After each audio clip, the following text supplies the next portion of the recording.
এই দুনিয়ার পুরো জীবনটা এটা হচ্ছে লালসাময় একটা জীবন, লোভ, মরিচিকা, মায়াজাল। এই মায়াজালে আমরা আটকে আছি, ফলে মৃত্যুর কথা আমরা ভুলে গিয়েছি। পাগলের মতো ছুটছি, আরো টাকা লাগবে, আরো খ্যাতি লাগবে, আরো যশ লাগবে, আরো দাপট লাগবে। আমার এত টাকা দিয়ে কি হবে? এত সম্পদ দিয়ে কি হবে? এত ব্যস্ততা দিয়ে কি হবে তোমার? স্টপ, থামুন, অনেক হয়েছে। আম্মা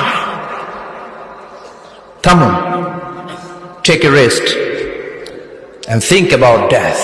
Think that you have to go back to your Lord. একটু বসেন না, একটু ভাবেন যে আমাকে চলে যেতে হবে, চলে যেতে হবে। এই কোলাহল, এই ব্যস্ততা, এগুলো থাকবে, থাকবো না আমি।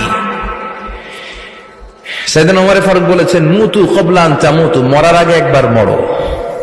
হাসিবু ক্বাবলা আন তুহাসাবু আলাইকুম, তোমার হিসাব নেওয়ার আগে তুমি একবার নিজের হিসাবটা করো না।